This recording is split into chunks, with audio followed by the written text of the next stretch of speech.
get Devin Haney. He wants Wilder. Devin Haney. Yeah, Devin Haney. How hard was that signing? I mean, we've seen every single promoter was after him. Everybody wanted Devin Haney, from advisors to promoters to networks. That was a big coup for us. You know, and I'm pleased that Devin saw the vision with us. You know, he's a new wave fighter, new era fighter. He loves the idea of the streaming platform. He understands the zone, he understands the model, he understands the business, and he believed that was the right fit for him.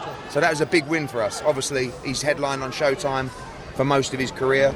Every promoter wanted him, and to get him is a major honour. So now, it's May 25th, he'll make his Matchroom and the Zone debut. A little different for him. He's used to headlining. He will be on the Usyk undercard. Great card. Talk to us about Haney, not just on that card, but the card itself. You got Usyk. You got Michael Hunter as well on that card. If you don't fight Joshua, you've got Filip Hrgovic. You've got McCaskill. Unification against Sanchez. You know your stuff. And we got Devin Haney, and we got Alexander Usyk's heavyweight debut. It's a massive card. Povetkin not going to be on that card after? Okay. No, he'll be out in July. What's the big picture with Devin Haney? What's the to fight for the WBC title. I mean, you know, if the WBC go down their rankings, which is what happens when there's a vacant title, it'll be Luke Campbell against Abdullayev. Abdullayev is observing Ramadan. He won't be available till September. Therefore, it should be Luke Campbell against Devin Haney. You know, there's talk of Lomachenko. I don't believe that the WBC should order a fight between Luke Campbell and Lomachenko. You know, they should order it between the first two available fighters in the rankings, and that would be Campbell and Haney right now. What kind of career do you think you guys can guide Devin Haney? He's 20 years old. You know, he's had 21 fights. It's incredible. But they want to fight everyone now. You know, they said if there's an eliminator against Teofimo Lopez, if there's a fight with Lomachenko, if there's a fight with Campbell, we're ready for all of them. And you know, he's only going to get better. He's a baby, really. And already he's lighting up the division. Obviously he's looking for a world title, but what about a potential fight in the future with Ryan Garcia? Great fight, yeah, he'd take that fight now. Doesn't have to be in the future. It can be now. Yeah, why not? Has he talked? Did he mention he was interested? Yeah, he wants that fight, but you know, I'm not sure Golden Boy will want that fight. But if they did, why wouldn't Golden Boy want that fight? I think they're taking their time with Ryan Garcia. I think they know Ryan Garcia is a great talent.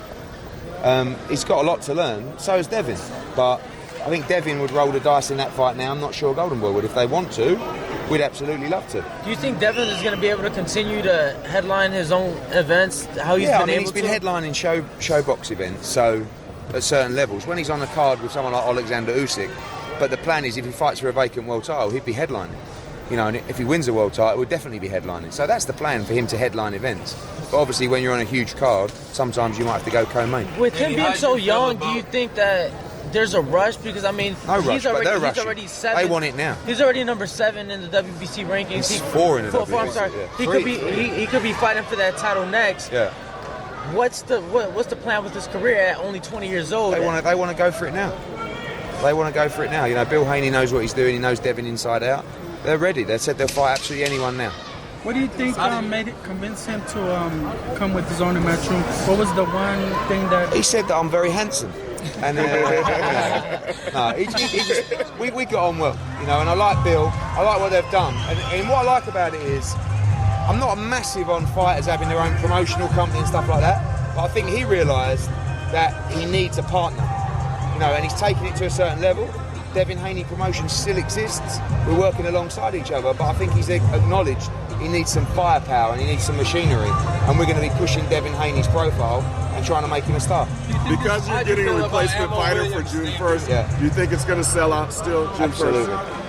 Regardless of who Anthony Joshua fights? There's already 12,000 Brits coming. They ain't going nowhere. Do you think when you sign with Devin, it's going to open the doors for you and make it easier to bring other fighters in? Who?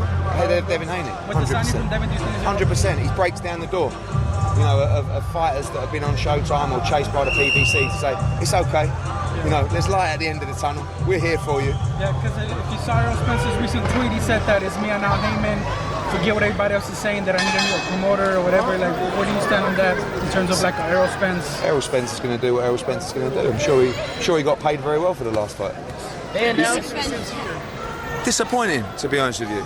Got the win in a tough fight. It was good for him to be in a proper fight for once. But disappointed by Ammo? No, I wasn't. I thought Ammo was outstanding, but there's much more tough nights to come for Ammo. But you're going to see him June the 1st at the Garden. I've given him the slot. He's very happy about that. He's never been to New York in his life. His sister lives in New York. He's a character, and he can punch. He's a vicious motherfucker. And he's only had 30 odd 40 amateur fights. He started boxing 3 years ago. You know, he's a character, and we've got some great young fighters. Diego Pacheco tonight, he's a baby. He's just turned 18. But you saw the response. I mean, he could be a big star, 6'5". To have ammo in Houston fighting some cards. Love to. Well, it looks like we're going to be in Texas in July with Maurice Hooker. So that'll be another one for ammo. Going to box him 8 times this year. Eddie, are you going to stay involved with the 115-pound division moving forward?